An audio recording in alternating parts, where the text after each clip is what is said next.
नमस्कार। आधार कार्ड आजकल भारत में शायद ही कोई ऐसा जरूरी काम हो जो इसके बिना हो पाए। लेकिन जब बात आती है इसे बनवाने की या फिर कुछ अपडेट कराने की, तो सबसे बड़ा सवाल यही होता है, भाई डॉक्यूमेंट्स कौन कौन से लगेंगे। ये कंफ्यूजन काफी आम है, तो आज हम इसी उलझन को सुलझाएंगे और समझेंगे कि नए नियम क्या कहते हैं और कैसे वो इस पूरी प्रक्रिया को आसान बना रहे हैं। कभी ऐसा हुआ है कि आधार केंद्र पहुंचे और वहां दस्तावेजों की एक लंबी चौड़ी लिस्ट थमा दी गई हो और फिर सिर खुजलाते रह गए कि अरे इनमें से कौन सा चलेगा और कौन सा नहीं। अगर ऐसा हुआ है तो यकीन मानिए ये सिर्फ आपके साथ नहीं होता, बहुत से लोग इसी चक्कर में उलझ जाते हैं। तो इसी उलझन को दूर करने के लिए एक बहुत अच्छी खबर है। Unique identification authority of India, जिसे हम सब UIDAI के नाम से जानते हैं, उन्होंने हाल ही में एक नई लिस्ट जारी की है। और सबसे बढ़िया बात यह है कि ये लिस्ट अब पहले से कहीं ज्यादा सिंपल और फ्लेक्सिबल है, मतलब आम आदमी के लिए एक बड़ी राहत। तो चलिए एक नजर डालते हैं कि आज हम क्या क्या समझने वाले हैं। सबसे पहले देखेंगे कि आधार के नियमों में आखिर नया क्या आया है। फिर बात करेंगे उन 4 जरूरी प्रूफ्स की जो मांगे जाते हैं। इसके बाद बड़ों और बच्चों के लिए कौन कौन से डॉक्यूमेंट्स लगेंगे, इस पर बात होगी। और आखिर में समझेंगे कि ये पूरा अपडेट इतना जरूरी क्यों है। चलिए तो फिर शुरू करते हैं। सबसे पहले आधार के नियम, आखिर नया क्या है। देखिए, सबसे पहली और जरूरी बात यह है कि ये जो नई आसान लिस्ट है ना, ये सबके लिए है। मतलब बच्चे हों, बड़े हों या फिर सीनियर सिटीजन्स, ये नियम सब पर लागू होते हैं। और हाँ, सिर्फ नया आधार बनवाने के लिए नहीं, अगर आपको कुछ अपडेट भी कराना है, जैसे नाम, पता या डेट ऑफ बर्थ, तब भी यही नियम काम आएंगे। तो सवाल उठता है कि आखिर बदला क्या है। सबसे बड़ा बदलाव यह है कि अब बहुत सारे नए सरकारी डॉक्यूमेंट्स को भी मान्यता दे दी गई है। जैसे अब डिजिटल क्रेडेंशियल्स भी वैलिड हैं, पेंशन कार्ड्स का इस्तेमाल हो सकता है, फैमिली रिलेशनशिप सर्टिफिकेट भी शामिल कर लिए गए हैं। और तो और, अब तो स्थानीय अधिकारियों जैसे कि MP, MLA या तहसीलदार से मिले सर्टिफिकेट भी माने जाएंगे।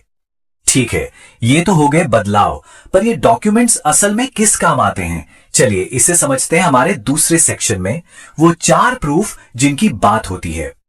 UIDAI ने ना पूरी प्रक्रिया को बहुत सिंपल कर दिया है।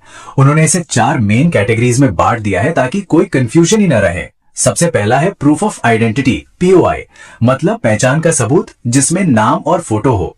दूसरा है प्रूफ ऑफ एड्रेस, POA, यानी पते का सबूत। तीसरा है proof of date of birth, POB, जन्म तिथि के लिए। और चौथा है प्रूफ ऑफ रिलेशनशिप, POR, यानी रिश्ते का सबूत। अब इसमें जो प्रूफ ऑफ रिलेशनशिप यानी POR है, वो थोड़ा खास है। ये असल में परिवार के आधार पर एनरोलमेंट के लिए होता है। मतलब अगर किसी बच्चे या डिपेंडेंट का आधार बनवाना है, तो इस डॉक्यूमेंट के जरिए उसे परिवार के मुखिया यानी हेड ऑफ फैमिली के आधार से लिंक करके बनवाया जा सकता है।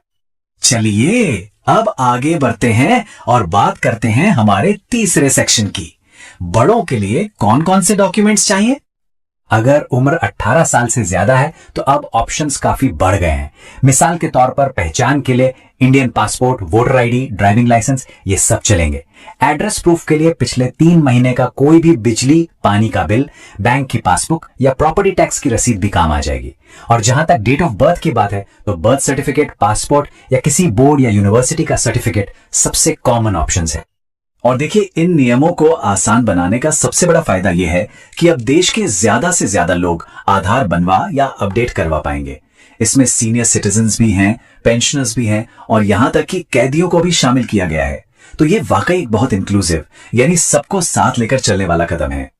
अब आते हैं हमारे चौथे सेक्शन पर, जो है बच्चों का आधार। ये एक ऐसा टॉपिक है जिसको लेकर लोगों के मन में अक्सर बहुत सारे सवाल होते हैं। बच्चों के लिए ना UIDAI ने उम्र के हिसाब से 2 हिस्से कर दिए हैं। पहला 5 साल से कम उम्र के बच्चों के लिए, इनके लिए बनता है ब्लू आधार।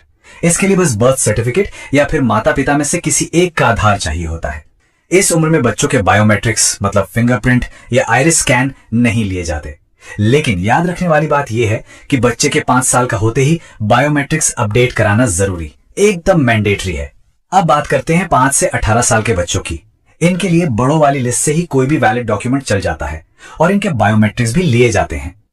चलिए अब हम पहुंच गए हैं अपने आखिरी और शायद सबसे जरूरी सवाल पर कि आखिर ये सारे बदलाव इतने मायने क्यों रखते हैं। ये तो हम सब जानते हैं कि आज के समय में आधार कितना जरूरी हो गया है। बच्चों के स्कूल एडमिशन से लेकर बैंक अकाउंट खुलवाने तक, सरकारी योजनाओं का फायदा लेने से लेकर प्रॉपर्टी खरीदने तक, लगभग हर जगह हर मोड़ पर इसकी जरूरत पड़ती है। तो इन नए नियमों का सीधा फायदा क्या है? देखिए, सबसे पहले तो ये कि इससे गांव हो या शहर, सबके लिए प्रोसेस आसान हो गया है। ये पेंशनर्स, स्टूडेंट्स और परिवारों के लिए भी ज्यादा मददगार है। आधार सेवा केंद्रों पर जो कंफ्यूजन होता था वो कम होगा, और कुल मिलाकर नया आधार बनवाना हो या कुछ अपडेट कराना हो, दोनों ही काम अब तेजी से होंगे। और आखिर में एक सवाल सबके सोचने के लिए, ये जो प्रक्रिया अब आसान हो गई है, इससे भारत में आम इंसान के लिए जरूरी सेवाओं तक पहुंचना कितना बदल जाएगा? ये एक बड़ा सवाल है।